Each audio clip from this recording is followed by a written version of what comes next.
Date is December 1st, 2015. I'm meeting today with Mr. John Gruver at his home in Loveland, Colorado. My name is Brad Hoops. I'm the interviewer for the Northern Colorado Veterans History Project. Welcome, John, and thanks for sitting down today to tell your story. Let's start out, if we could. Tell us a little bit about yourself, your date of birth, where you were born, a little bit about your family. I was born on 6/1932 at the German hospital in Oakland, California? Oakland, California. And nobody in my family had ever been in the military. And so I grew up sort of wanting to fly because I grew up in Burbank where they were flying the T-38s. And every Sunday my dad and my mother and I went out there and had chicken pie and watched airplanes fly. So I was always sort of interested in airplanes. And got into the Air Force by going through ROTC at San Francisco State. And first place I went to was at Tucson, but we went up to Marana Air Base, which was way out in the middle of nowhere, 50 miles north of Tucson? Tucson, yeah, Tucson. And you always wanted to fly in the morning because in the afternoon it was 110 degrees and the airplanes were not air conditioned. So backing up, you graduated from San Francisco University then? Yes, San Francisco State. Or San Francisco State. And then went right into the Air Force Right then? into the Air Force, Okay. yes. And I went down to, I said I was at Marana Air Base, then I went down to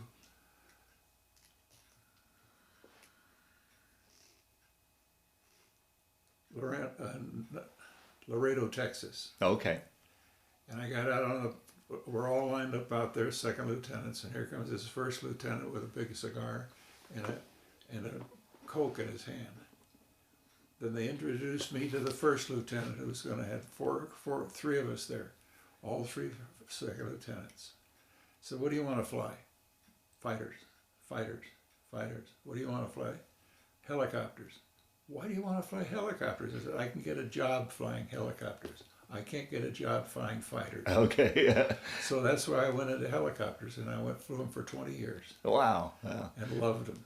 Now, was it obviously it's two different types of flying. Was it hard adjusting from fixed wing into a helicopter? Not at all. Helicopters are strange. They're like bumblebees. They're not supposed to fly. Right. Yeah. They could sort of do this routine, and I had to teach my students that you never try to squeeze the stick. Do it this way. I take them up to 10 feet, goes down, it comes right back up again. So I enjoyed the helicopters because it was a hard thing to fly. But obviously you did very well at it. You enjoyed it, and I enjoyed it, and that's what's best about it. yeah. So where we left off, John, you were down in Laredo. You decided to go helicopters. Where did you go then? Where did you go for your helicopter training? It was at Moran. It was a little air base just south out of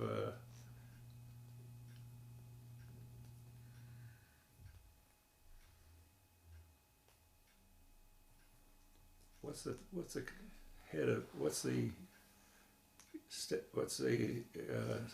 Capital? capital of in the, anyway, it was an air base just outside of Oh, what state are we?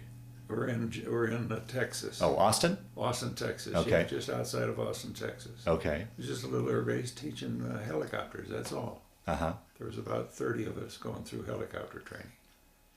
And it was sort of strange because I'd gone through fixed wing training, and I'd finished in a jet, and I wanted to go to helicopters, and I did. And they gave me this little H3, which is like a little bumblebee. Okay. And I'm sitting in there, and the guy says, okay, now we're going to go up, and we're going to go down. He says, first off, don't squeeze the stick. Keep it in your hand so it just goes around. And that's how I learned how to fly. It was easy. But I want to go back to where I was at Marana Air Base. Okay, yeah. My instructor was a world-renowned glider pilot. And he flew out of England. I said, "Why'd you do that?" And he says, "Because all the guys were at war, all the women there." And I said, "That's why I went." So he taught me how to fly fixed wings. And he said, we had two big hills that were to the south of us, about 10,000 feet. And he says, "Okay, now we're going to go into the hill. Now throttle back to neutral. Go up because the winds are going up." He says, "Now turn and come down." And he says, "You don't have to have control of anything. It's just you let the winds do what it's going to do." So that's what sort of taught me how to fly helicopters, because helicopters are sort of like a bumblebee. They just go where they want to go. And it was fun because when I graduated from the helicopter there, they sent me to Guam. Oh, wow. And I was flying for rescue. And on Guam, I had a 400 horsepower engine, and it was on a base, and it was 500 feet above the ocean. Oh, right, yes. And we had fighter groups. I said, "Why do we have fighters here?" Well, about once a month, they'd lose an engine on a fighter. And by then, I'd taken my wife's brand new car and got rid of it, and I got a Guam car. And I didn't have any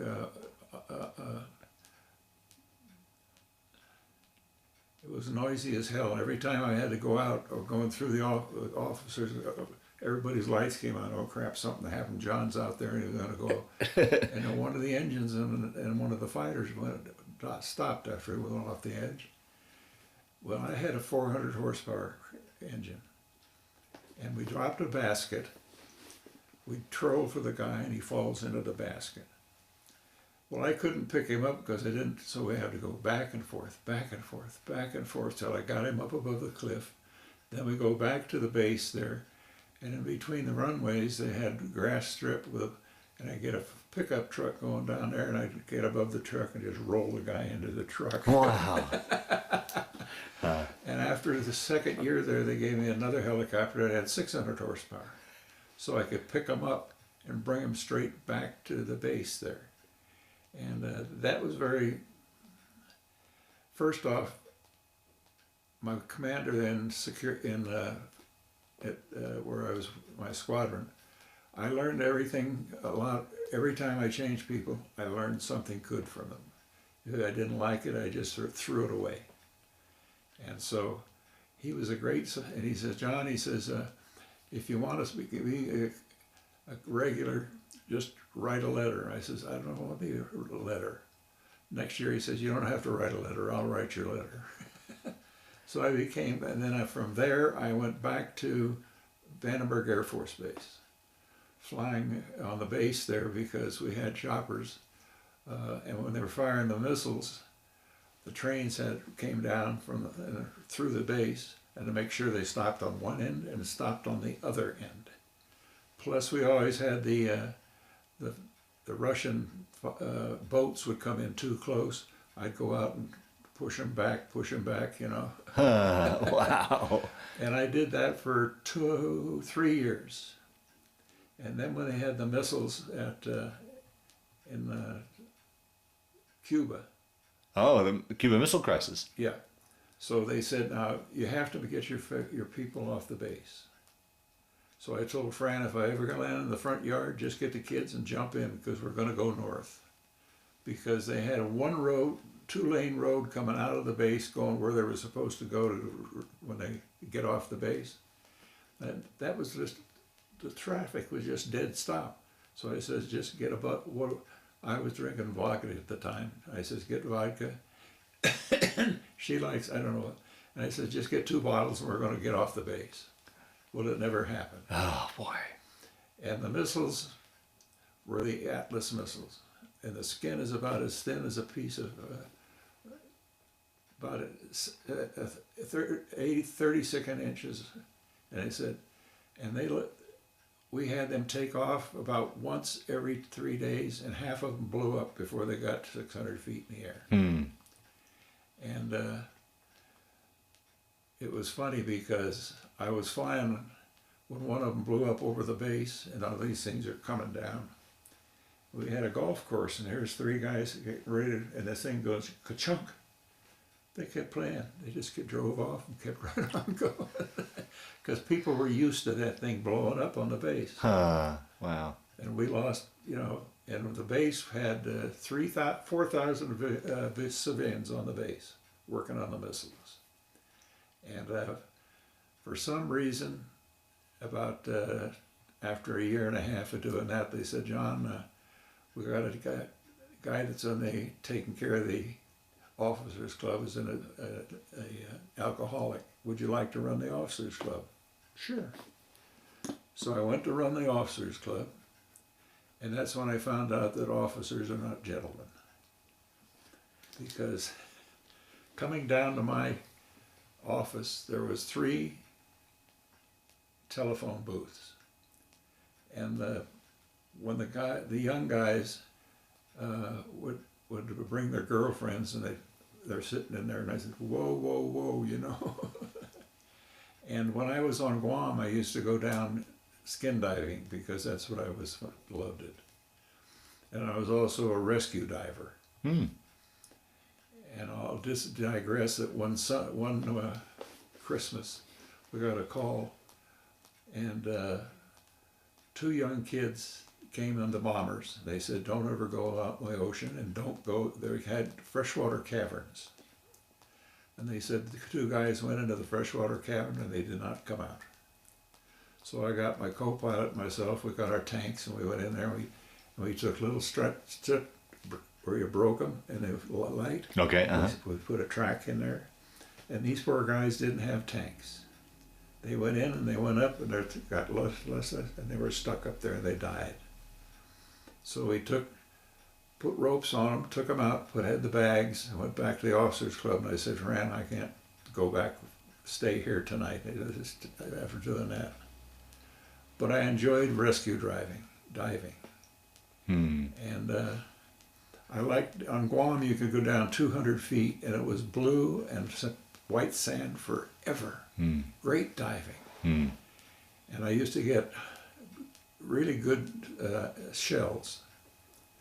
And when I got to the officers club, I got those shells, and every Sunday we had a big buffet, and I had all my shells. Every Sunday, 20 or 30 of them were gone.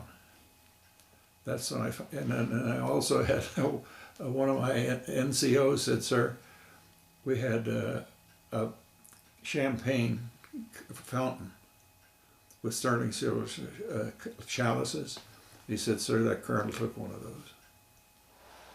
So I says, okay, and I had to know who it was, and I put it on his bill the next day. And he says, Colonel Sam wants to know what that is. Tell him it's for that chalice that he took home. Dead silence. The other time I found out that officers are not gentlemen, when I was running the club, you had to change your glasses because everybody had to have a set of glasses. So they stole them. And I told him I want to go downtown and change. And the guy says, no, don't change, because if you do, everybody's going to have a new set of glasses. And then the other thing was, we got, when I was running the club, I had got new lamps for the tables. Went down to Hollywood, found a place, had onyx bottom with bronze dolphins and a cherry thing. And I had a thing in the middle that had a spring in it, so you could put your candle in there. 2 weeks after I got that, I got a call from the base commander's office lady, and she said, Son, where'd you get those? And I said, don't tell me. The base commander took one of those home. Wow. And from there I went to flying helicopters in SAC, moving crews back and forth, and maintenance people back and forth. Now, was this over in Nebraska? Or where was Sac? No, Where were that you? was at Malmstrom Air Force Base. Oh, okay. And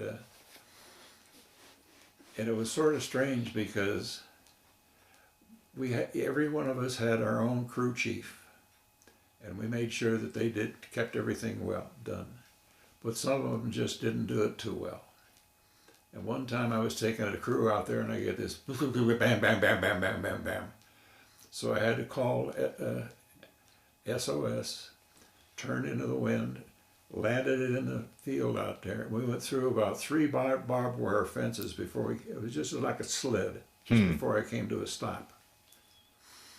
And another time I went out there, and it was in the morning, and I'm coming into we would have minus 20 and minus 30 miles an hour. But every time we were landing on one of the pads with the maintenance people, we had a sock. I'm coming into this one in the sock, and it's straight into me. All of a sudden, it was frozen solid. Oh. I was going downwind. So the last time I had a problem up there was I'm coming into one of the sites with a 4-man team, and I'm coming in, and all of a sudden I go down, and all of a sudden I can't go up again. So I just barely made it over the fence, got it hanging on the pad, and I had my 4 guys get out and said, "Get onto the front skid so I can turn this thing off, because or else we'll end up on the back." So I called about an hour and a half on Mayday. Finally, some civilian got me, and then he phoned the base. The base sent out a team, and I'm down there, and they said, "Captain, have you done any work on this?" I said, "No, why?" "Well, on the helicopter, you got 4 rods that come up, and they go to a place up there. All 4 of them are loose. When I took off, you do this. So they're in there tight. When I was coming down, I did this, and they all fell out." So there's a lot of good things about choppers, and I never crashed, and I never had anybody get killed. And from there I went to, I was up at Malmstrom Air Force Base, and I got a call, and I was a lifer. They said, "John, you're going to go overseas, and we got to get trained in helicopter gunships." Okay. Well, we were replacing Army troops there. The Army troops had 2 7-round pods, and they had a gunner in each thing with an M16 on a bungee string. We went over there with miniguns, right-handed, 2,000, 4,000. I said, "Never touch 4, because we only got 12,000 rounds for each gun." And it took us about 3 days there the first time, and we could shoot straight down and straight back. And the VC found that out, and they never shot at us again. So at this point, you're talking Vietnam. You were Vietnam, okay. yes, yeah. And were you flying a Huey or what? It was a Huey. Yes. Okay. Yeah, Huey. Yeah. And it was strange because when I was leaving Hurlburt Field to take my helicopters out to the West Coast, so they could take the empennage off and turn it and put it on a boat and take it to Guam, take it to Vietnam. And I'm down at the office getting my flight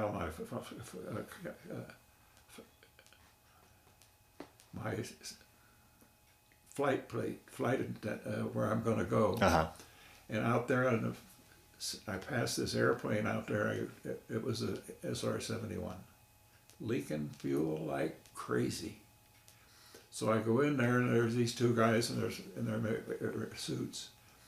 I said, "How long does it take you to get to the West Coast?" They said, 45 minutes. I said, "How long did it take you?" I said, "It takes 5 days." And we got there, and I got to Vietnam. And now, how did you get over? You said your helicopters were shipped over. Did you take a ship over? Did you fly over? Or how did we you? flew out of the air base there in Hawaii. Okay. And it took me 4 days to get an airplane that didn't turn around and come back. And every day I would go down and go to the beach, just take the stick here, put it there. I get to Guam, and I had 15 parking tickets.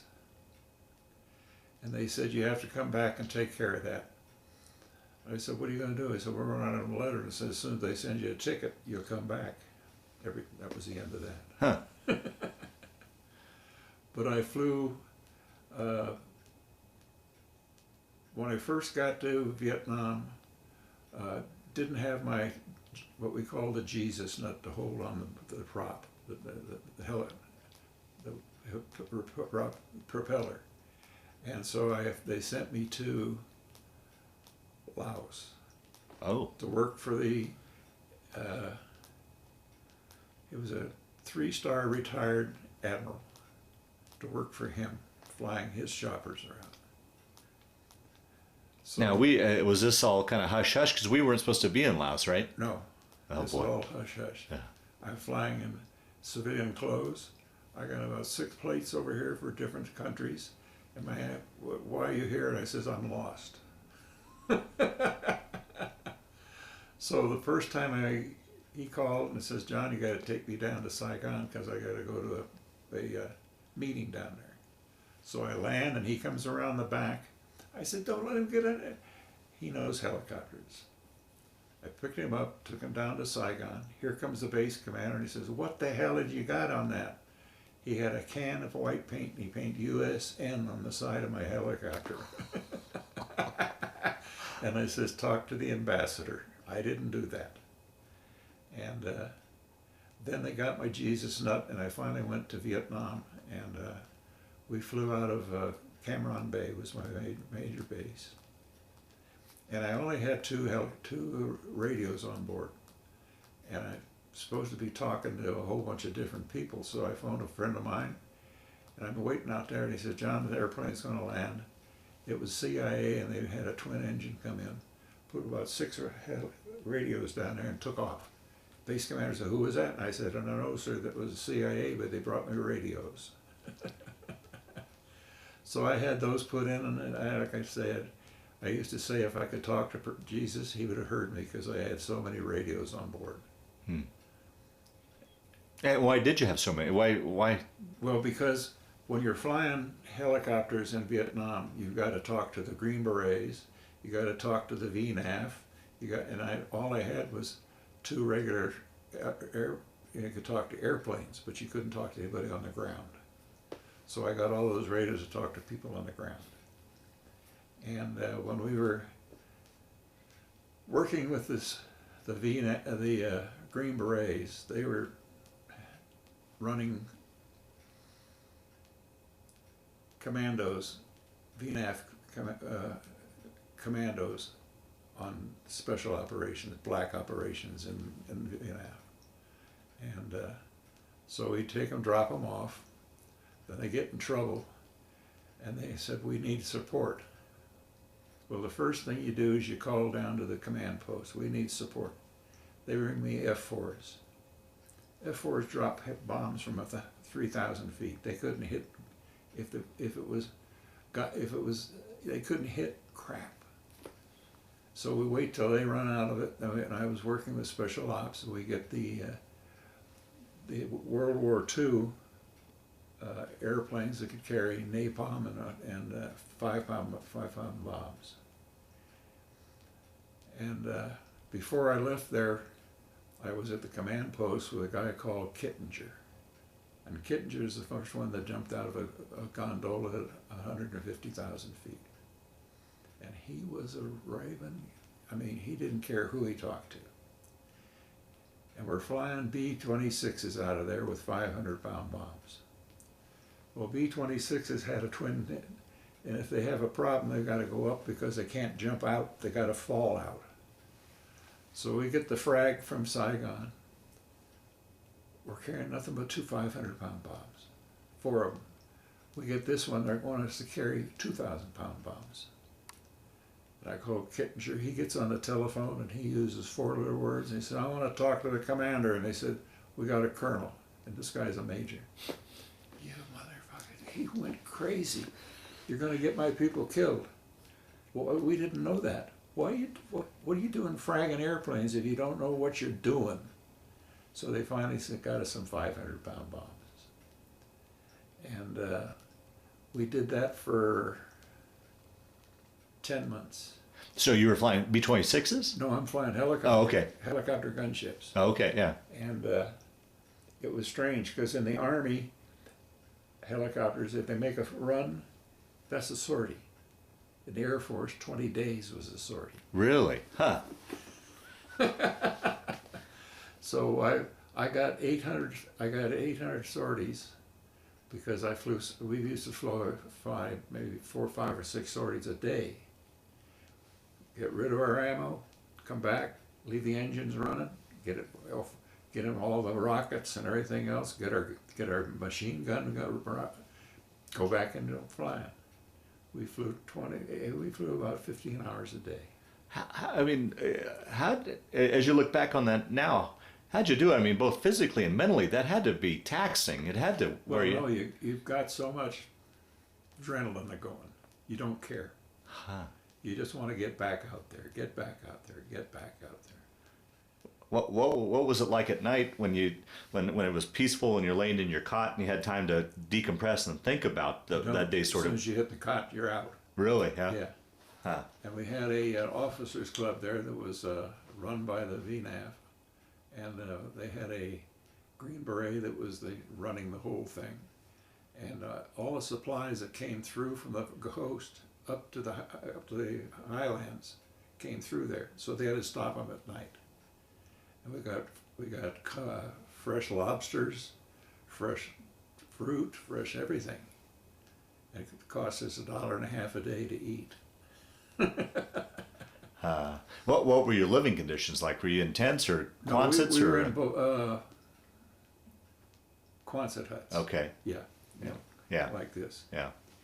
And about halfway through, they brought 4 guys with really nasty dogs because they were trained to sniff out different kinds of people that were out there teaching the VNAF what to do. And so we woke up one morning and one of the guys that had the regular dogs, these nasty dogs were sleeping, and he came up to them, they just killed the dog. Said, whoa, we got to keep these separated. So we went out there and dropped these dogs off and their guys, and they killed a whole bunch of really bad people. Really? Yeah. Huh. Wow. And then when I was second tour, I was flying down in the Delta, teaching the VNAF how to fly helicopter gunships. Well, let's back up and make sure we got your first tour, the story of that, and then we'll move to your second tour. Yeah. I was there for 12 months. 12 months? And I learned in the middle you can go home for 30 days. But I found out that the guys that went home usually got shot down before or after because they weren't thinking about what they were doing. So I had only a 4-man, 4 crews, and 4 helicopters. We all decided we weren't going home in the middle of the tour. Did you take an R&R then to Thailand or anywhere else? The only thing I got out of there was when I got my first Purple Heart flying in an Army helicopter. And like I said, they had 7-round pods, and the guys were firing M60s. And I heard this bam, and the guy who was behind me was dead, the gunner. He hit one of the rockets. There's a piece about this wide between the back and you're sitting up front, and that was broken at the floor. And we had to go back to the base, and my skid on the right side had blown off too. So they put a bunch of 55-gallon with mattresses on them, so I could sit on that while I'm sitting on those over here. Everything over there was done like you never trained how to fix things. Everybody it was FUBAR. Yeah. I won't explain that. Yeah, right. So we got that fixed and went back out again. And was that the flight you got injured or wounded on? The first one, yeah. And what happened? Where were you wounded then? Well, let's see. felt it here in my knee, felt it in my chest, and I had a couple on the back of my arm. And they took me to the base where I'd come out of, and they had a a Green Beret place that was 25 feet below, and they had a corpsman in there. And he cut off my BDUs, and he says, I can't do anything with this. And I'm thinking, holy, he says, sir, I haven't been trained how to what they call abrade these. They have to do it like this.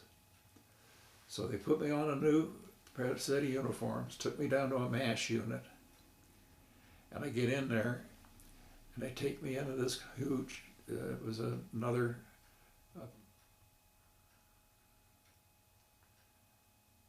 it was, so they put me on this stretcher. It's got holes in it. The floor is nothing but sawdust. And I'm looking back, and here's this thing with saws, and I thought, holy crap. So the guy was able to abrade me. Then they put my last set of uniform on and said, now you go down here and get to the turn left and go to the ward. I get down there and it says Officers Club. Hell, I went right to the Officers Club. And I'm sitting at the bar drinking my scotch, and this guy taps me and he says, are you Captain Gruver? And I said, yes, sir. He said, what are you doing? I said, well, tomorrow, sir, I've got a C-123 that's taking me back to my base. He said, well, I'm not going to, you can go stay in my hooch tonight. So I went to his hooch. When I got up in the morning, I had blood all over his bed. And the hooch lady says, Daiwi, it's okay, we can fix that. So I got on my airplane, went back to my base. All the guys met me and I said, well, I got mine. You're going to get yours. And took me about 3 weeks. Well, I waited a week, and then I said, I got to go down to the place down here and get this taken care of. So they abrade it for me. So I'm sitting there, and here comes this guy on a stretcher, sitting up with this stuff just hanging off his arm. He'd come in on a light airplane, behind a big airplane, too close, and it went like this and crashed. And he got burnt badly. So I was there about 2 weeks, and they said, John, can you go in the morning? Because all he can do is sit up and read to him. Get a book and turn the pages. And he never said a word. Never said a word. And I'm thinking, my God, you know. Well, so I got fixed up, and I went back to flying helicopters.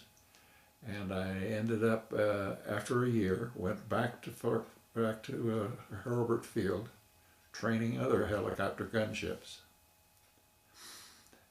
And one day I'm sitting there, and here comes this warrant officer. And the Army has warrant officers flying helicopters.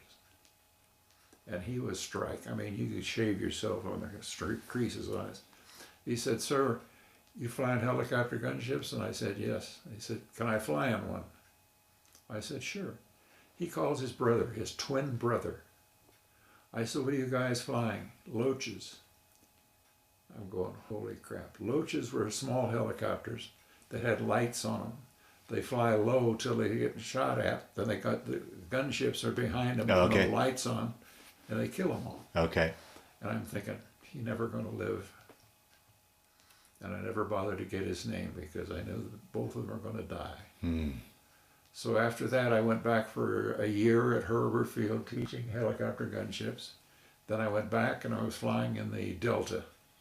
Now, did you volunteer for a second tour? I mean, you only had to do one, didn't you?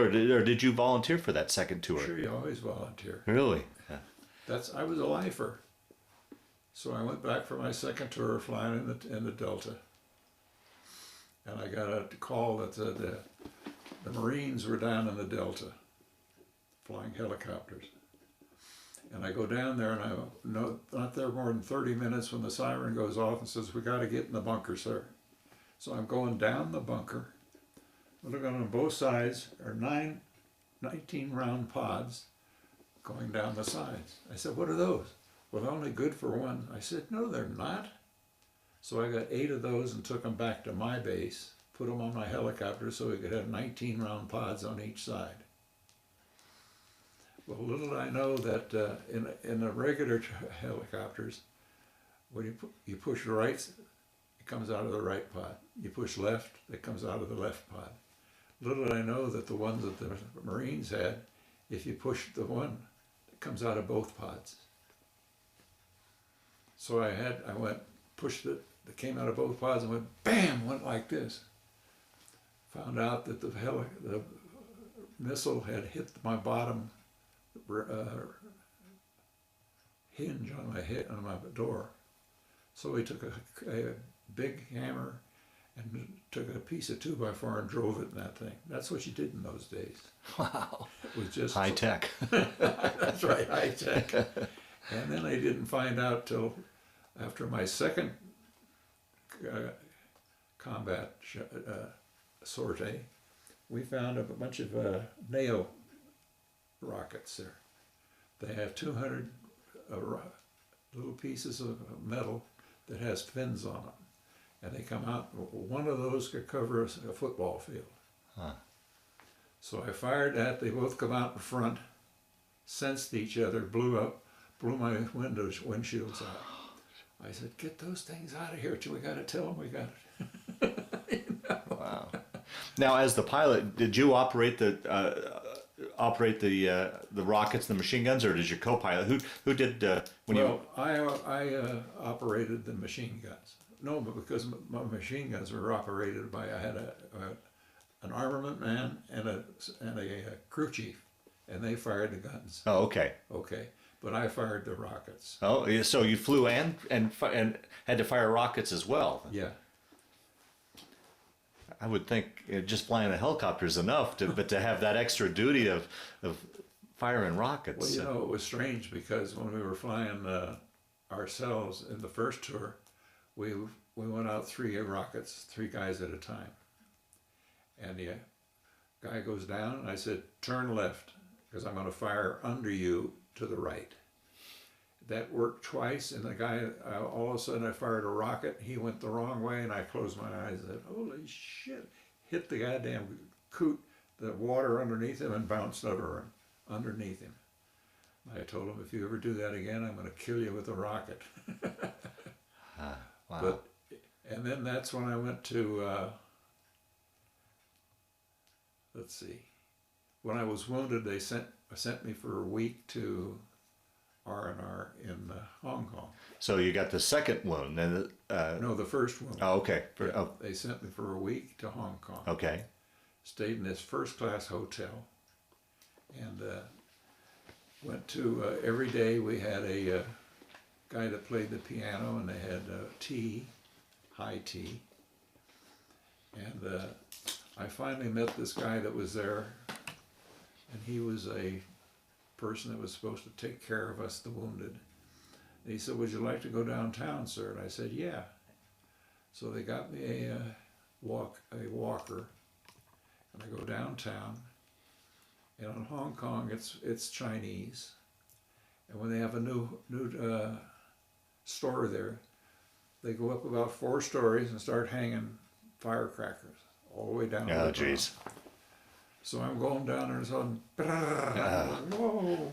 And by the time they were finished, red stuff was about 8 feet high, and they have to clean that all up and take it to the dump. And they had great food there, wonderful food, and everything was free.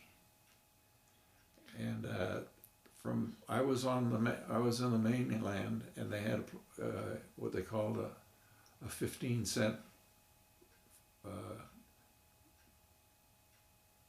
little sampan that takes you over to the other side. And I went over there, and it was an entirely different place because those people were Chinese. Hong Kong, they were not Chinese. Right. So they weren't nasty, but they just didn't like us. So anyway, I came back my second tour, and I went to, down to the mid-delta, teaching Vietnamese how to fly helicopter gunships. And it was strange because the Vietnamese officers and the enlisted troops are entirely different. And one time I came back and they said, "What's wrong with my helicopter?" And I said, "One of the young enlisted troops came around with a thing and hit it. We have to fix it." I said, "Where is he?" He said, "He walked across and got into the prison over there in the middle of the runways." He knew he was going there. But the other thing that drove me crazy on my second tour was we were down there with Army troops, and there was a very small 2-lane road with a big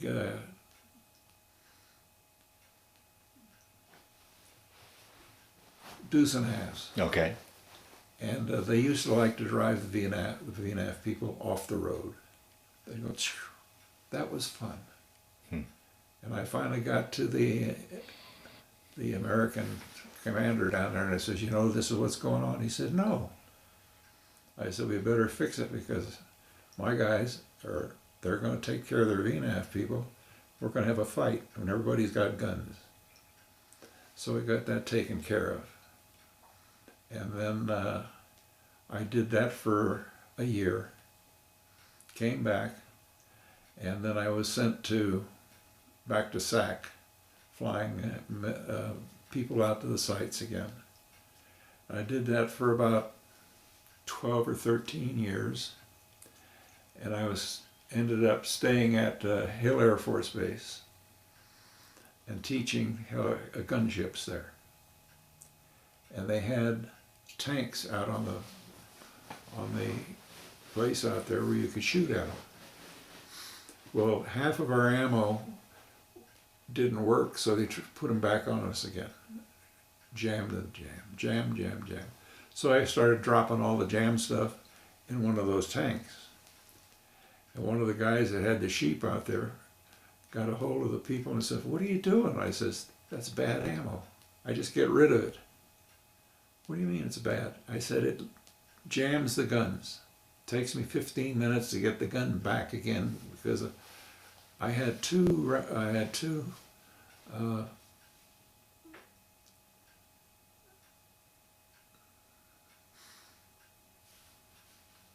2 loaders over each gun. If one gets jammed, you put the new one in. Then when you land, you clean them all out." And so they said, "Well, we didn't know that." "Well, nobody ever told you." So then I went back to SAC, and I flew there for about another 10 years. And I was at Hill Air Force Base. And I was still teaching. And my son and a 2-star general that ran the AFLC base there got to be friends. And his son was wild. And he's the type of kid that when they were playing baseball, he'd get on the first base, take all his clothes off, and run across to the third base. Everybody knew him. They're yelling his name. And I'm working for the general as his aide. And I said, "Sir, you want me to take care of this?" And he said, "No, John, I'll take care of it." Well, one night I got a call from this guy that took care of his garden. He says, "Colonel, you got to come down here." I went down there, and Mrs. Hoban liked to take care of her yard. And between each one of her plants, he had planted 2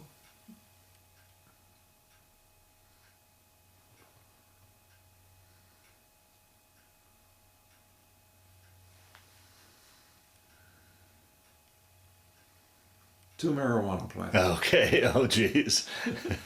So I called the general. "Want me to take care of this?" And he said, "No, sir, I'll take care of this." What he did was, his son was in high school. He's sitting in class. He had 2 police come pick him up, put him in handcuffs, and took him out of the class. And then one time we were on a trip to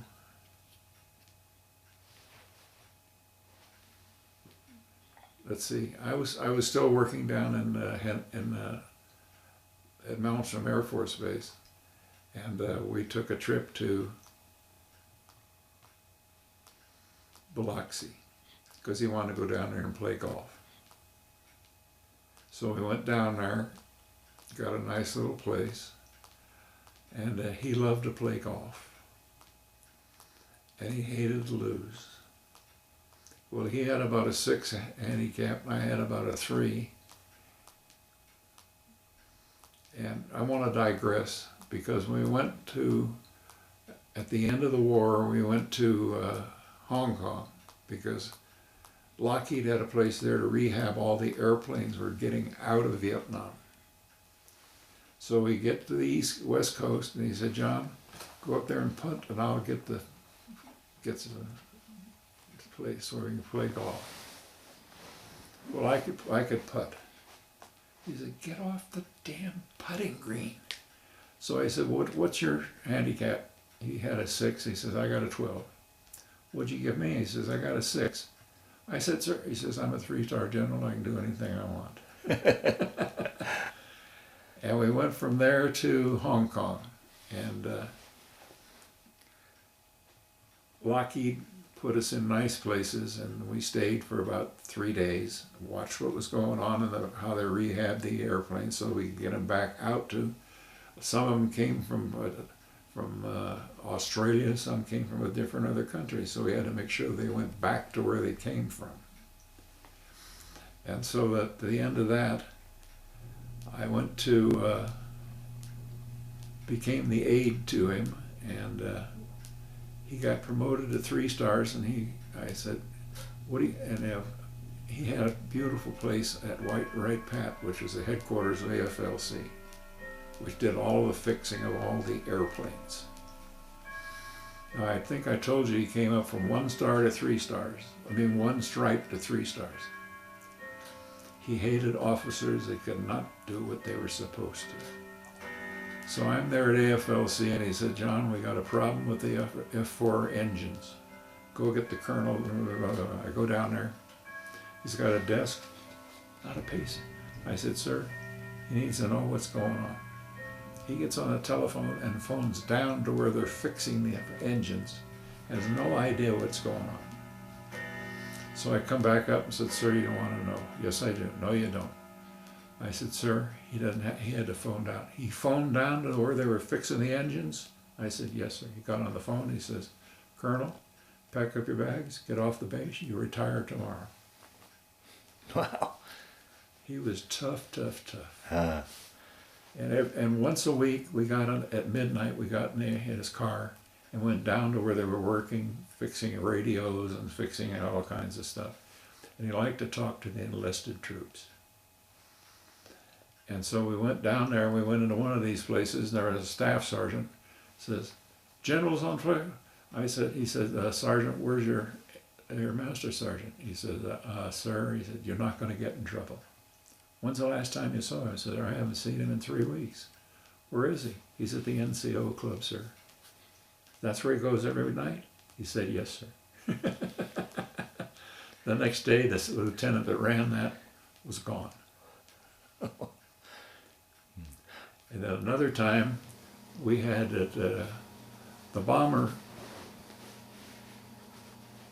competition was down at Rosie Roads in Puerto Rico. Well, they moved him to Barksdale Air Force Base. And we're out there, and the F-111s always won the bombing. He's out there, and there's a B-52 is winning it. First time they have ever won it. Went out there, they had this young colonel, which he had promoted up because he was sharp as could be. B-52s had 4 engines on each side. One of the pods is open. There's a staff sergeant up there and a sergeant. They're trying to work on this thing, work. And after about an hour, they said, "Sir, we don't have any parts. We can't fix this." So it comes down, the general says, "What are you going to do?" He says, "I have to abort, sir." "Why?" "Sir, they won't start." He says, "Do you have anybody on the airplane that's going to be an inspector?" "No, sir." "What happens if you go down the runway?" He says, "Sir, at about 120 they start." "Then you can take off." "Sir, I can't. I don't have 8 engines." He says, John, we'll get in the car. I heard words, and it was just like I was. He got this guy to be a colonel, and he had him off the base the next morning. Wow. How was he with you? How did he treat you? Was he tough on He you? treated me like I was family. Is that right? Yes. Yeah. His wife would talk. We were just like family. When his girls got married, we were invited to be to the weddings, and every time he went to some kind of meeting, I had the Ford de Grey and everything, you know. And he said, John, I want you to come with me to the party, because everybody wanted to brown nose him. After about 30 minutes, he does this, and I go over and he says, gentlemen, we got a problem. I have to go to the command post. We go to his house, take off my Ford de Grey, and we sit there and drink beer. And I learned a lot from him, because when you're in security police, which I got, when he was going to get retired, after 2 years before he was retired, he said, you know, John, nobody likes me. So I said, I got to get you a job where nobody can get to you. He says, I'll give you a tanker squadron. I don't want a tanker squadron. What do you want? He says, I'll give you a bomber squadron. I'm not going to, sir, I said, what do you want? And he says, I want a security police squadron. Why? Everybody thinks they're the lowest of the lowest, and they are not. There's 1% of them that's worth not even a 38 cal to blow their brains out, but the rest are good young kids. So I was in security police, and I got sort of the type of person that was sent to bases that had problems. And most of the time, the problems were not the security police, it was because they didn't get any support. And I was down at Warner Robins, Georgia, which was a civilian base, but it had tankers and bombers on it. And we're going to have an inspection by if it was Air Force, it was just walk through. But this one, once in a while, you get one it was Army, Navy, Air Force, and Marines. And I found out they were coming down to give us an inspection. So I went to the airport, which was 30 miles north, and I said, now you're going to get guys coming through here in civilian clothes, but they all got high and tight haircuts. So call me when they come. When you do that, everybody gets a $50 ticket to go to wherever you want and have a dinner. So they called and said they were coming. Well, I'm there, and I used to go out at night on the A ramp to see what's going on with it.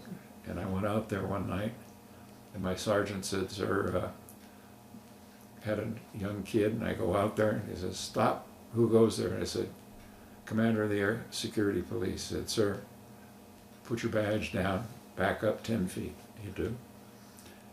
And I asked him, what is your requirements? And he didn't even have to look. I just, I told the chief, I said, he is really smart.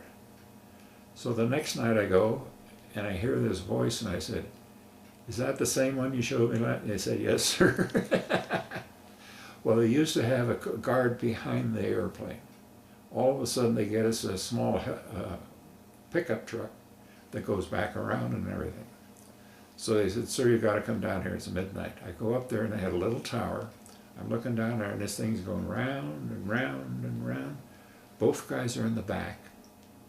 I said, what did they do? They said, sir, they took a stick, put it on the throttle, and they just get back there and then eat their lunch. Huh. So I learned the cops can really do things they want to, you know. And so it became that I got, when I went to Whiteman Air Force Base to replace the chief security police, I walk in there, and he's a colonel, so I was a lieutenant colonel's base. And he says, oh, you're the general's pet dog. I said, no, sir, I'm the chief of security police. I knew I was in trouble. Well, I think I told you, you get a 1, 2, or 3. If you get a 1, you're going to get promoted ahead. If you get 2, it's okay. 3, you're never going to get promoted. I got 3 straight 3s. And the general called and says, John, I'm going to pull all those back. I said, don't do that, sir. So I got sent to a bad base, and all of a sudden we're best in SAC. They were best in Air Force. And I'm down at another air base running a place. And when we had the inspection, I got 6 months before at the inspection, I got a young kid and said, "We got a second lieutenant, you need one, right?" I said, "Yes, sir." He's a retired sergeant in the Marines, and he got us a lieutenant. He's now a lieutenant in security. So he came up there, and about 6 months later, we're going to get this inspection. I brought him in, and first off, the new guy on the base gets a midnight crew. I go out there about 6 weeks after he's there. Everybody's high and tight. They're sharp. So I tell them we're going to have this inspection. Now we got a problem with the fences in the A area because they're in soft dirt and it just keeps coming out of the thing. And we had the bombers and the tankers around 10 feet above the water that was there in the swamps. So we had these big places for the water. When it rained like hell down there, would go down there. I go out there about 3 weeks later. This thing has got sandbags in there just like you could eat off of them. And all the fences, he went down to the people that ran the asphalt place. Said, "I need about 20 loads of asphalt." And he says, and he got some J-bars and set them like this, sunk them 6 feet in, then put the asphalt around that. Here comes the people that are, and we also, it's the place where I had my little tower up there. And what they do is they go in and they get the bomber screws and the tanker screws, and they take them and put them against the windows as hostages. Well, about a week before they came, I was going up to my little thing. I said, "What's that thing on the roof?" He said, "Sir, that's a hatch." "Where does it go?" He says, "It goes into the broom closet down in the middle of the A area where all the crews are." "Do you have keys to that?" "Yeah." So when they came, I got 6 of my people up. They went downstairs, came in behind the guys that were holding them, and took them all prisoner. And it was my last time of the evening. It was my 35th anniversary. I says, "Now if I don't get a perfect thing, my wife's going to kill me." "Why? It's my anniversary." Well, we also had a kid that was on the at night they had a little kiosk that was out at the end of the A ramp, and he's a guard out there, and he has to open the gates. And I get a call and said, "Sir, he fired 3 shots through the head of top of his hooch." Yeah. Well, the kid said, "Well, I dropped it." "No, if you drop your M16, it does not go off." So I said, "You got 2 chances." I said, "You can lose 2 stripes," and they were 3 on, 3 off. I said, "On your 3 off, you go into the armory, clean everything." Well, he did that for 2 weeks before they came, and there was a captain from the Marine Corps. He says, "I have never seen so many clean weapons." So I told the guy, if I don't get a perfect on it, I said, "John, you got a perfect one." So I went home, and Fran had cooked a whole bunch of squabs. They were about like this. Instead of this, they were like this. I said, "That's okay, I'll eat them." And so when I got promoted to colonel, they sent me to Germany as Deputy Chief of Security for Europe, NATO. Wow. Well, the trouble with NATO is some of them have 3 days off at the start, Monday, Tuesday, Wednesday. They get Monday, Tuesday, and they go Wednesday, Thursday, Friday, or they get Monday, Tuesday, Wednesday, and they get off Thursday, Friday. They only work 3 days a week. So I go down there and I'm in charge of the security police for the NATO. And I'm coming down one morning in the morning, and all of a sudden there's a tremendous explosion. And I look over here to where NATO's, and there's big smoke coming up. Well, we had yet to have security on the gates because we didn't need them. So I got down there, my lieutenant had already set up a area where we could get the building secured. And we had to call to the Germans to get their EOD because we didn't have EOD on the base. And here comes my base commander. He said, "John, what's that hole up there?" Well, what they had was they drove in a Vanagon with propane tanks, with propane tanks full of fertilizer and oil in it, turned into a bomb. Mm-hmm. Well, this one just took off and flew through the 3rd floor. Well, here comes the base commander. He goes up there and he says, "John, there's a tank up there. Get somebody and take it up to the tank farm." That's before I even heard what was going on. So my lieutenant said, "Yes, sir." Here comes the EOD, and they said, "Where's the bomb that was up there?" And he said, "Sir," the base commander took it back. He said, "Herr Ober, that's a bomb."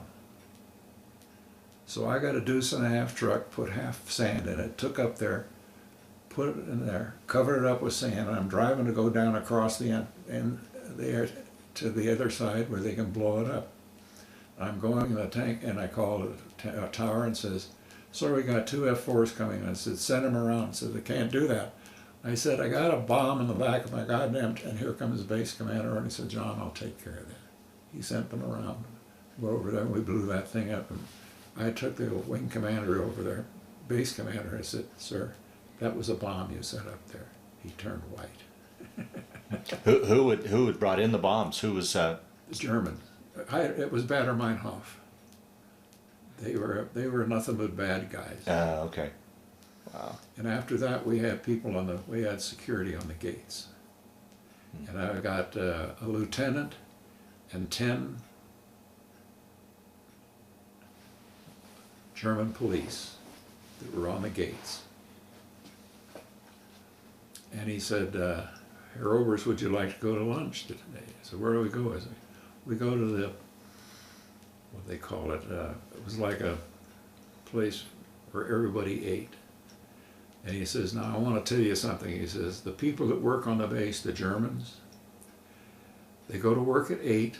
At 10, here comes a box of beer. Everybody gets 2 beers. Then they go back to work for 2 hours. And then they come here and they eat lunch. They do the same thing in the afternoon." So we go down there to get lunch, and here's these big fat ladies with white outfits. They put a whole thing like this. It must be 10 ounces of potatoes. They put a Wiener Schnitzel on top of that with white sauce. I mean, I thought my arteries were going to explode. And so after that, when I got promoted to colonel, I went to Europe. I got charge of the security that was special cops that were on the fence around the NATO. And those kids, when I got out there, one of my chiefs had them like this to learn how to salute. They had to stand next to the concrete fence, salute, so they didn't get anything screw up their knuckles. They were strike. They were all strike. And I did that for 4 years, and I went through training. I went through inspections down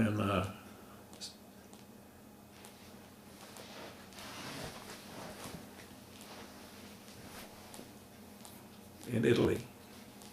Well, first I got to go sent down there because they had a problem with one of the drivers that was driving back to the embassy. The gate didn't work. He stopped. Some assassin came out back, shot through there, and killed the ambassador that was in the back. So they called me down there, and here comes a one-star general. He says, we're going to have our people driving the cars. And the people in NATO says, no, we don't do that. And I found out that the guy that was driving the car had driven it for 30 years, had never had an accident. And he knew the gate didn't work. When he saw these guys coming, he couldn't drive through the gate. So we made sure that we had the gates fixed. And then we worked with the OSI down there. And second night they said, sir, we want to go out to a place out here. They take care of the OSI and the embassy people. We walk into this the Italian restaurant. Great looking little place. Everybody's lined up. They all bowed to us. And we had a great meal. And I asked this guy, I said, what? He says, we eat here all the time, sir. And he said, they don't even charge us for dinner. And I said, oh yes, I ain't going to have my people eat for free. So we ate there every night and we paid for it. And I want to digress. When I was sent to Germany, I was a colonel. Okay, so I got in line. No, sir, you don't sit in line. We have a place over here. It's a place for the seniors. So I go sit in there, waiting. Here comes this Chief Master Sergeant. I found them. They hadn't called us. Everybody's sitting on the airplane sweating like pigs, and we... I never was treated like a colonel. And I never used my rank around my people. I go to work in the morning. I had an ops officer. I got a call from the security down in where they take the people and change them around the bases. And he said, sir, he got in trouble with the base commander. And he said, we don't move him out, he's going to lose his stripe. I said, I'll take him. Well, I knew him. He came up there, we both looked at, you get in the morning, all the paperwork's there, what happened the night before, blah, blah, blah, blah, blah. I said, okay, you take care of this. I get in my car and I go out, and we had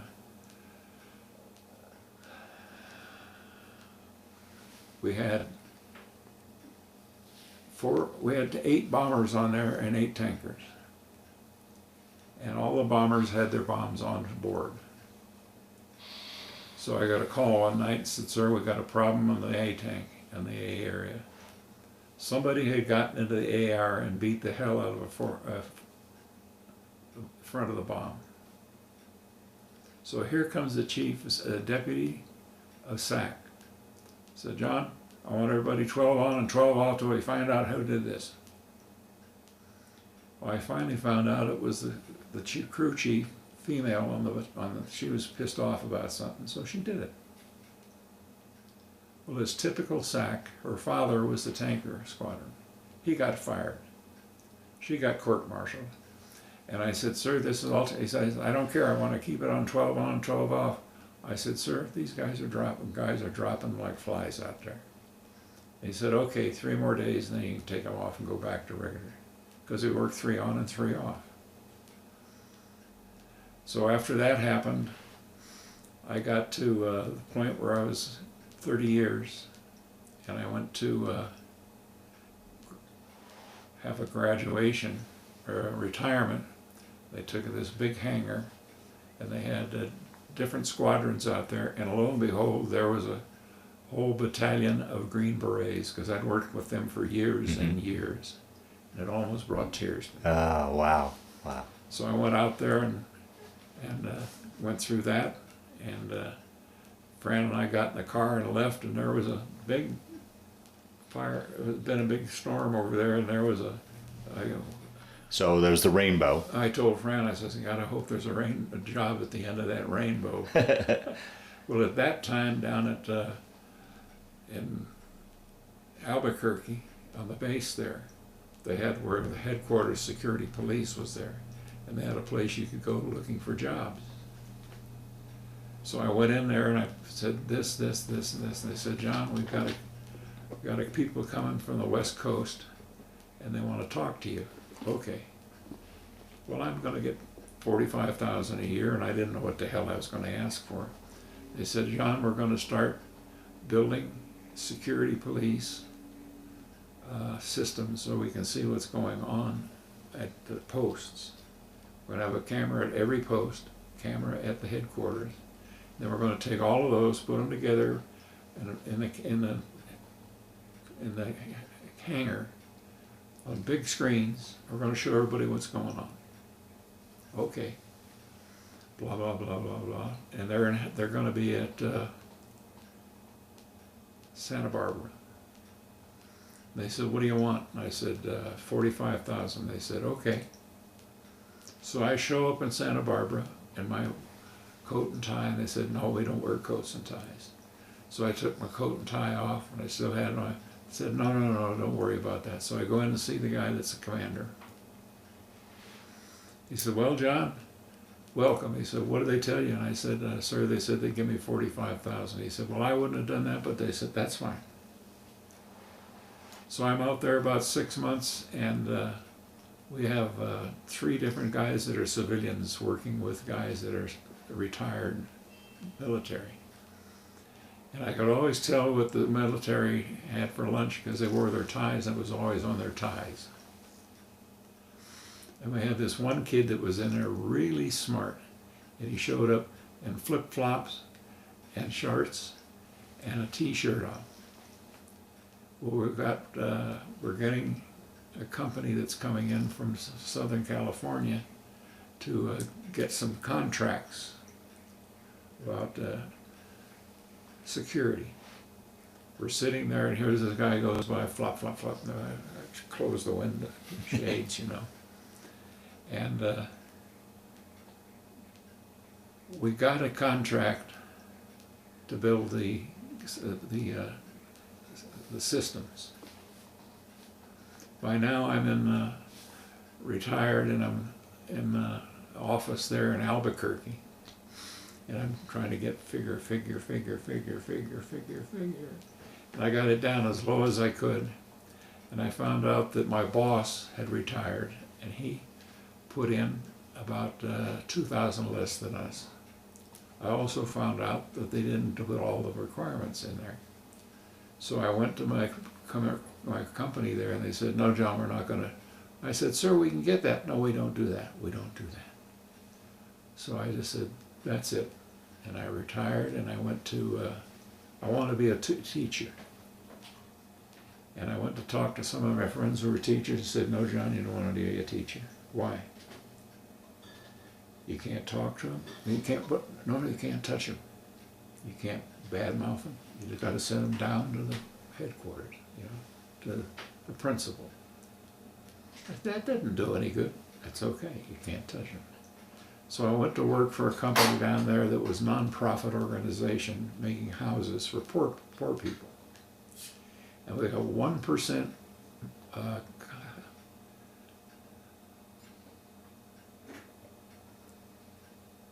1% mortgages through the farm agency. And we started building houses down down on the I-10 just before it goes into Texas. And it was really poor people there. And my job was to, first off, I had all the plans made, go talk to them. If they had problems, we fix their problems. You know, if they've gone through bankruptcy, we fix that stuff. And then we used to have these young kids come with their wives. He's sitting up here talking to me, and the wife's back here. This one kid comes in there with a $15,000 car, boom box going crazy. I said, you know, you're driving your house? The wife's doing that. What do you mean? I says, I'm not telling you to go get a beater, but sell that and get something for $5,000 or $6,000. And I says, drive it. So we started building houses at $60,000, 3 bedrooms, 2 baths. And we had a big mountain that was off to the south, and we got rocks out of there and built rock walls around it. We put in lawns, we put in sprinklers, we put in 12 plants. And we sold them like crazy. And then I had a guy that worked for me in the Air Force, and he was and he didn't. I had a guy that had a building permit, so he would be my head man. So I came back, and I used to get the cabinets, drive them down, and then I came down one day, and the guy that was running it, "Sir, we got a problem." "What?" He said, "Sir, last night, 3 of the houses, they stole all the stoves, everything out of it. Don't we have security?" He said, "Yes, sir, we did." Well, it was a company that was run by Mexicans. Found out they were the ones that did it. So I fired him and came back, and I was getting, since I was retired and 100% disabled, I got $400 a month and expenses for my car, which is $10. a dollar a mile. So I'm doing fine. And then the guy that ran that was, he'd lost two fingers because he ran a saw that didn't work too good. When I first got there, he says, "John, I got this house and I bought it." "What do you mean you bought it?" He said, "I already paid for it." "You paid for it before I could see it?" He said, "Yeah, go see it and how much it'll cost to fix." Well, I go down there, here's this nice house with the steel windows. They're all welded shut. So I open the door, walk in. It's got a shotgun. He said, "But it's got a great big kitchen." I walk into the kitchen, half the tiles are on the floor. He said, "What's it going to cost to fix, John?" And I said, "It's probably going to cost about 15 to 18,000. I can do it for 10. "Okay, go ahead and do it." He came to me 2 weeks later. He said, "John, it's going to cost me 20,000. I said, "I told you, don't buy it and pay for it unless you let me see it."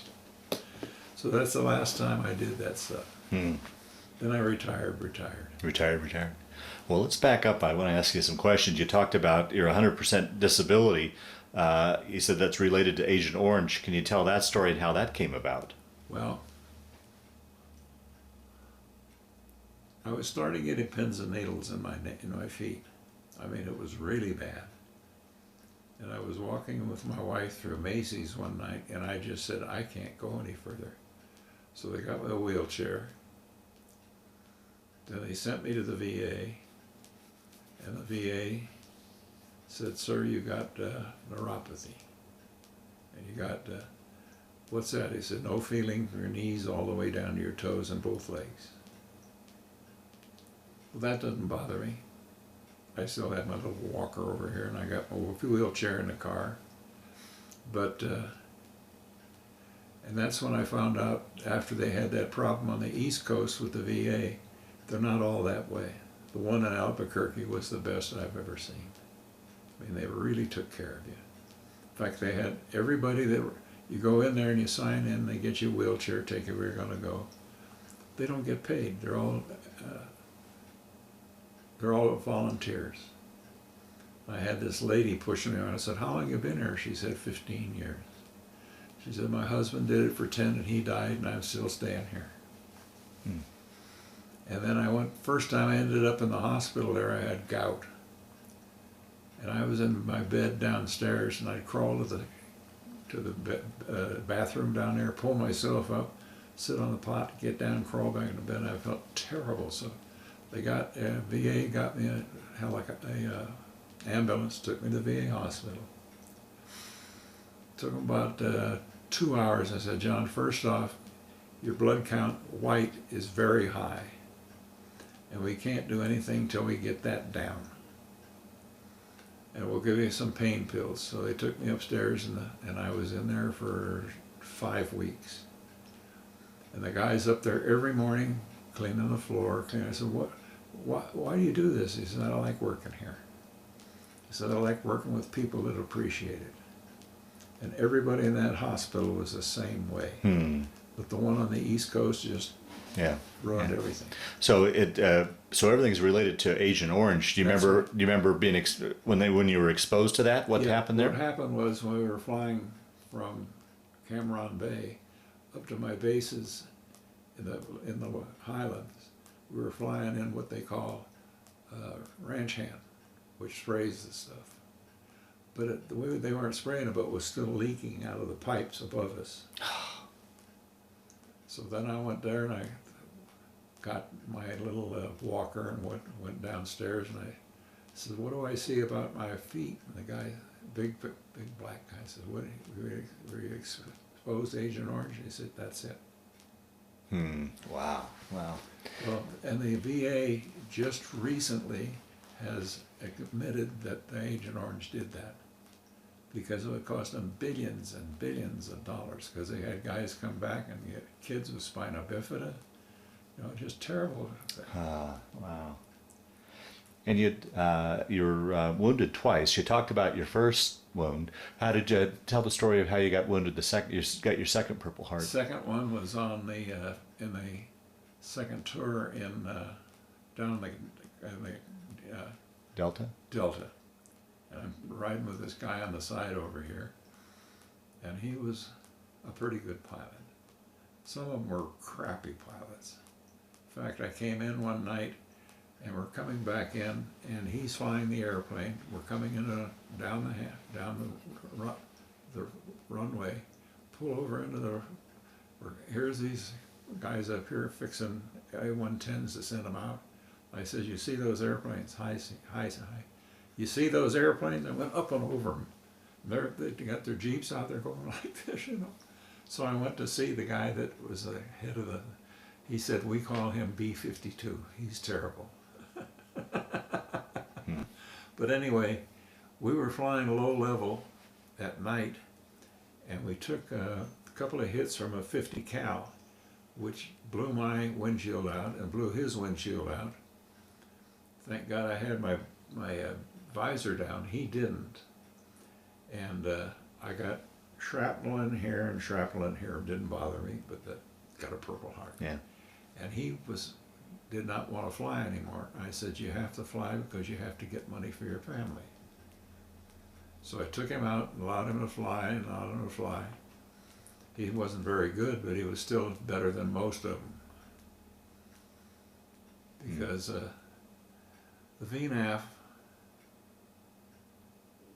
flew, they were all lifers. And the VNAF that we were supporting flew A3, they flew the ones with the big engine in the front, 12 cylinder. And they loved it. I said, "Why?" He said, "Nothing gets through that engine." And every time they landed, they had to get a big screwdriver in between the fins, get all the bullets out of there. And my people never used, a lot of the Army used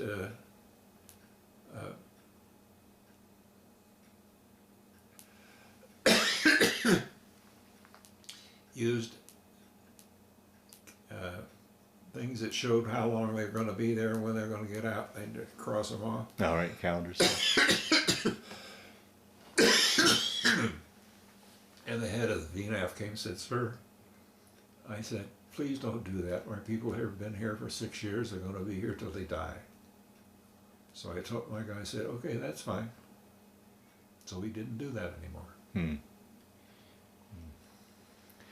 As you look back now on the Vietnam War, what are your thoughts on it? Now that we've had 40 or 50 years to really analyze what that war was about, what are your feelings about the war?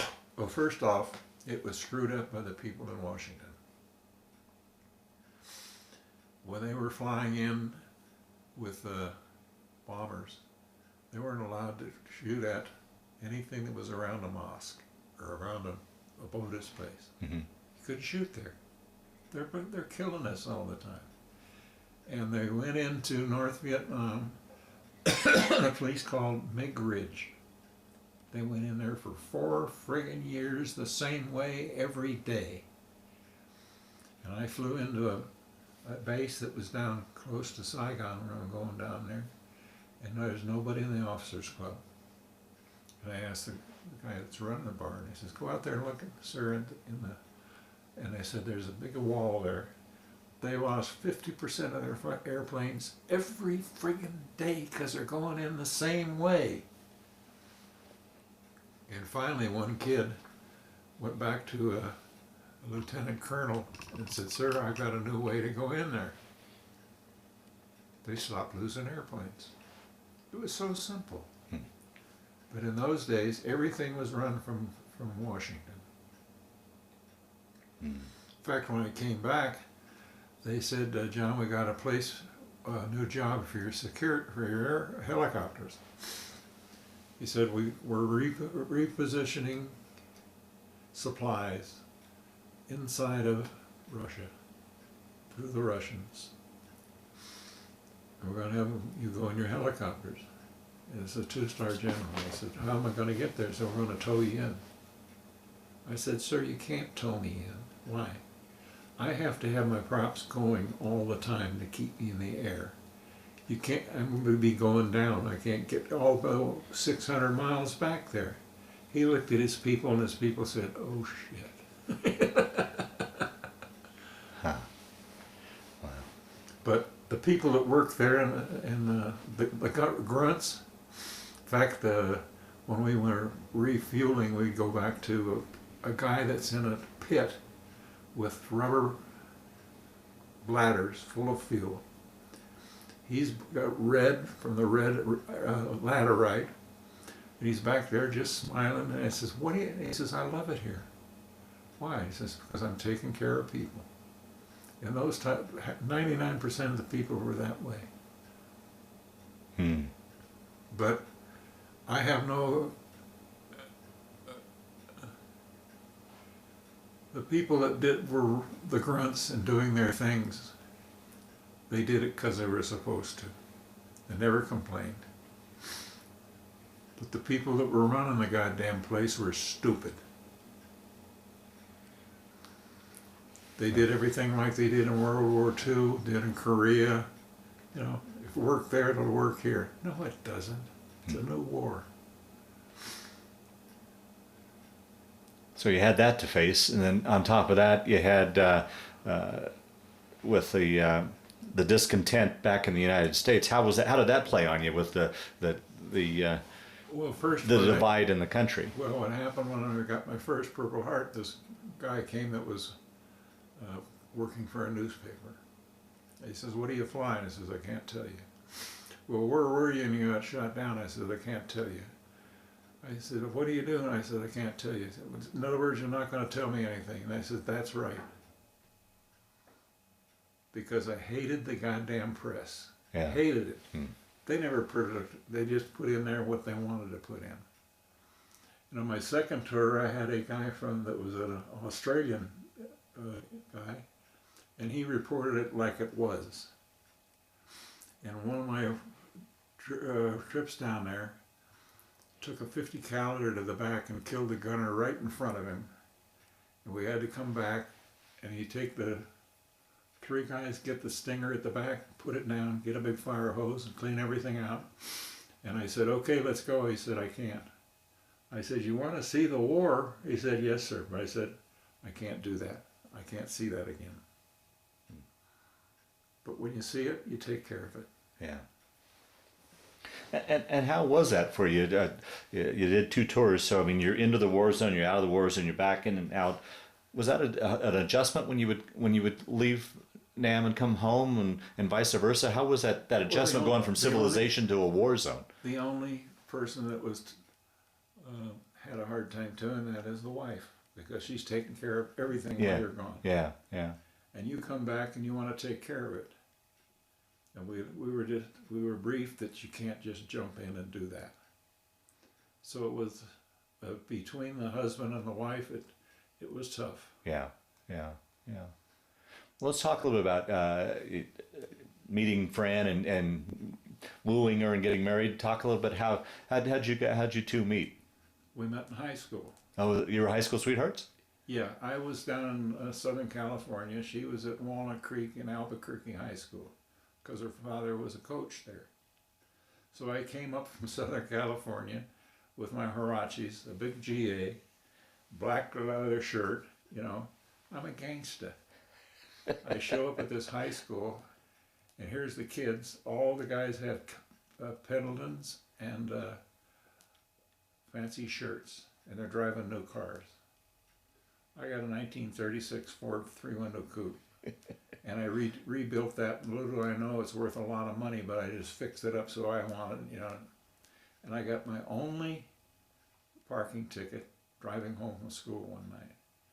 Because in the back I had it open, there's 6 kids back there, and there's 4 in the front seat. I got a ticket because I couldn't see out the window.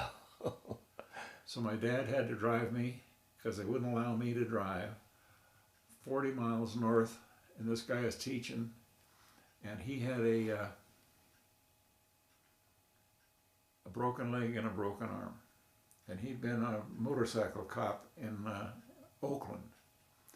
Well, when they had the red cars going there, to stop, they had these big bumps. And he's chasing a guy, and he often saw this bump, and it went over, and the motorcycle got on top of him.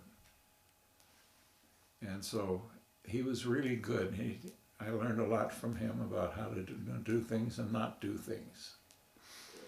But it was hard on my dad because he had to drive me up there 6 weeks every Saturday. Huh.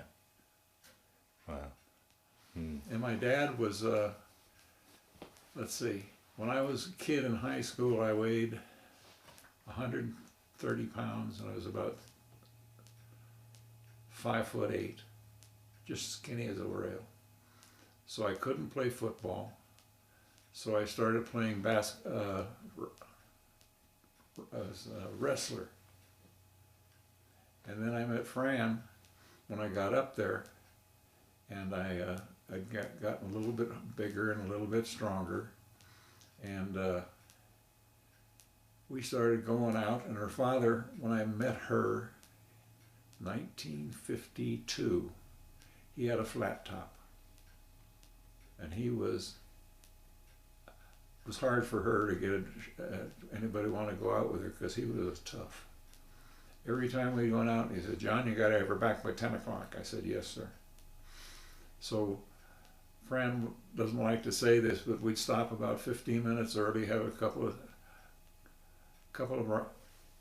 smooch and everything, and about 3 minutes before 10, the light flashes. Exactly at 10, he's out there like this. But he was a wonderful person. And it was sort of strange. My mother was not a very nice person.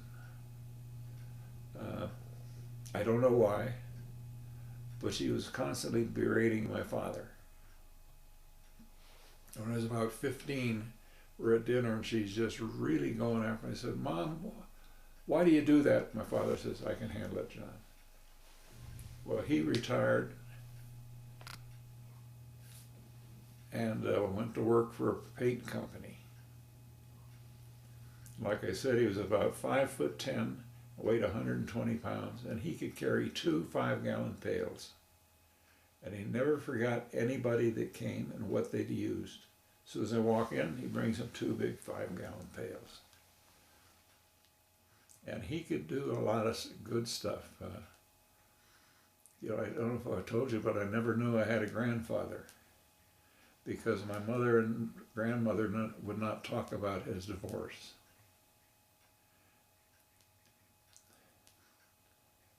And so one day my dad, we used to have a red train that went down from Burbank down to Los Angeles, went underground underneath some of the big hotels. My dad says, "We're going downtown." We get down there, and he says, "We're going to see your grandfather." I said, "My who?" "See your grandfather." So we knock on the door. Here's this guy about 6'6", big, what's that? And a Mercy's pipe in his head. And he was the nicest person. And it took my mother 2 years after that to allow him to come to the dinner with us. And then when I was about 18, my dad says, John, your grandfather has brain cancer. Well, he was in the hospital, and I went to see him. He said, John, you know why I'm dying? I said, no, sir. He said, because they shaved off my goddamn mustache. And he said, I was the only one who allowed to shave him. And he did everything. He was a woodworker, and he did everything by hand. They didn't have any tools at that time. They were electric or any kind. And he made wonderful furniture. And when I got to Guam, my dad says, your grandfather died. He said, what do you want? I said, you just want his tools. And he had to break me back because we couldn't talk on the phone in those days. And he says, your uncle sold everything. The only thing I got, and I really still have it, is a level that he made, handmade, that was in a garage. And I've still got that. Oh, wow. It's got his initials on it. Oh, wow. Hmm. So how long then you and Fran dated through high school and in college, and then when did you get? Let's see, in college. We got married about 6 months before I graduated. Okay. And her mother and father didn't have any money, so we eloped and went to Reno. Ah. Got up there about 15 minutes before they were supposed to close. And in front of us are two swabs, and they're whites, drunk as skunks, with these two tough-looking broads. And I said, Fran says, why are they getting married? Because the girls are figuring they're going to die and they're going to get their insurance. And we spent the night at a motel there at the, above, looking down on the lake. Then I went back to work. I worked at Safeway. Ah. And in those days, they didn't have any SKU numbers. You had to remember everything. And I said, I can't do that. So I said, I went to work in the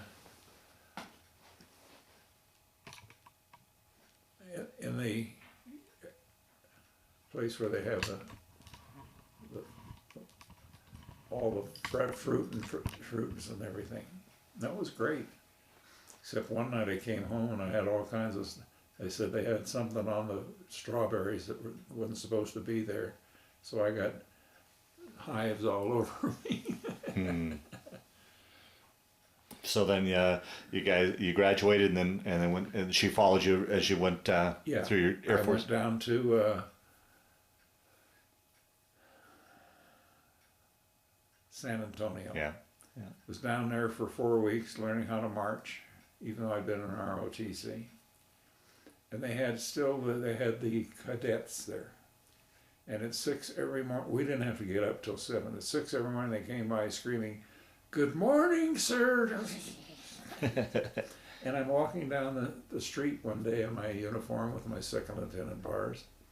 And they had these young guys that were berating the people that were going through their training. I had this kid, and he was screaming at him. I said, "Do I scare you?" And he said, "No, sir. Why not? I was a prisoner of war in Korea. Nothing scares me." And this quirky kid didn't know what to say. And then I went from there to training at Marana Air Base. Then I went down to Laredo, Texas. Right. And then I went on out to flying choppers. Yeah. And talk a little about children. Got 2. I got my daughter was born on Guam, and she was blonde-haired and blue-eyed. And we came back with the Guam children. They said, "Oh, you adopted a Guam children?" Yeah. And then Jeff was born at Vandenberg Air Force Base, and both of them at the military.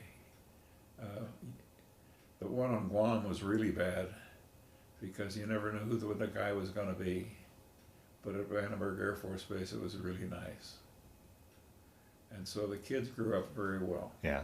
Okay. I thought that we moved so often, I thought Right. when I was at Herbert Field, we drove up to Barksdale because her sister and brother were there. And he went through the same thing I went through, and they promised him he'd be a pilot, but he got there a week late and they said, now you can only be a bombardier, or whatever it was. And also Pete had a problem. He was an A person, and he could not keep his mouth shut.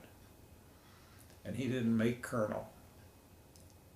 And I knew why, but I never asked him. And one day he said, John, he said, he was on Guam at the time and running the frags. And this general said this, and I said, sir, that's not the way it was. He said there was dead silence, and I said, oh shit, I'm really in trouble. Never got promoted. Oh boy. And so 2 children, grandchildren? I've got 3 boys. Let's see, my daughter has 3 boys and Jeff has 2 girls. 5 grandchildren? Yep. Okay. And then we got 1, 2, 3, 4, 5 great grandchildren. 5 great. Wow. Through the years, have you kept in touch with guys that you served with? Is there a fraternity of friends that you've kept in touch with over the years? I kept in touch with one who was my good friend of mine in the military security police.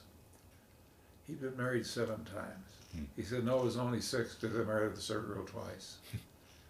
And we met his 6th wife, wonderful lady. And then he started traveling back to Kentucky.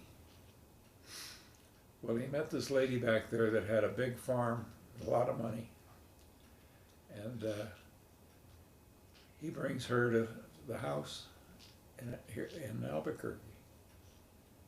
And she started thinking, oh, he's so wonderful, blah, blah, blah. And Bert's going, what the hell is going on? Bert cooked, she cleaned, and he just treated her like shit. So I told him, Bob, don't ever talk to me again. Well, he sent me a letter about 6 weeks ago. I said, John, we should get back together. And I phoned him and says, don't even bother to call me. I said, you treated Bert like shit. I don't appreciate that. So I don't know what he's doing. Yeah. And it was funny because Bob was a keeper. I mean, he's very smart. He knew everything about computers. And he had things that were 15, 20 years old as far as the different kinds of books and everything. And we were going through it, and he was off someplace.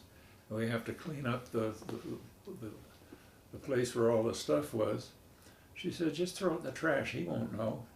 So we started throwing away, and he never knew what would have happened to it. But he was just, drove me crazy, and I said, nope, never going to talk to him again because of the way he treated his wife. Yeah. As you look back now on your career, how do you look back on you? Are you happy with your career? Was it a good career? It was a great career. Was it a great career? Yeah. I loved everything I did. I liked 99% of the people I worked for, my commanders. Yeah. In fact, I liked all of them. Yeah. And I always learned something from each one of them that I kept. So I have no problems. Oh, wonderful, wonderful. Well, John, I want to thank you for sitting down to tell your story today.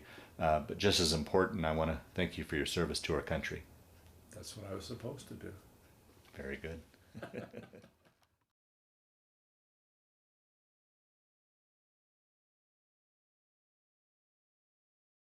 That's me on my way to Vietnam.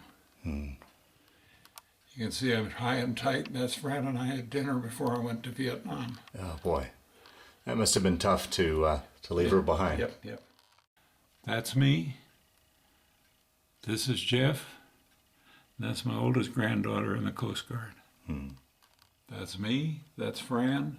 That's Aline, and that's the general that I work for.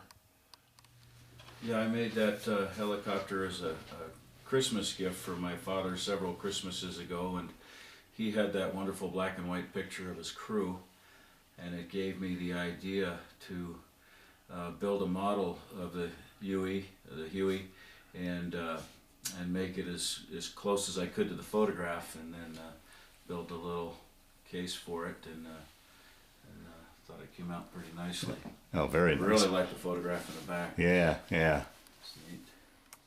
That was when I getting my Air Force Cross at Herbert Field. And that's the family. Yep. That's when I made Major. John, tell me a little bit about your medal case here. Okay, the top left is the Air Force Cross. And what did you get that for? That was for when I was flying in Vietnam and protecting people on a hill that had 600 VC coming up every night. And then the next one? Next one's the medal. That's the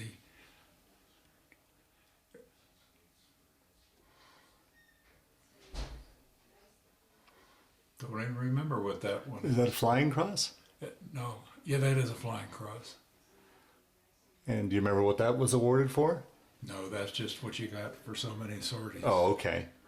And then the one on the far right is the air medal, right? That's the air medal, yes. Yeah. And then your two, and then, Don't remember what the one is on the left, but the Purple Heart's on the right. okay. Got two of those. Is that, that isn't the Vietnam medal, is it, by chance? Yes, it is. Okay. And John, talk a little bit about this medal display case. Okay, this was done for me by my last people in Vietnam and Germany, Uh-huh. and they made this for me. Has a whole 30-year career worth of Yep, medals, and yep. it's very, very nice.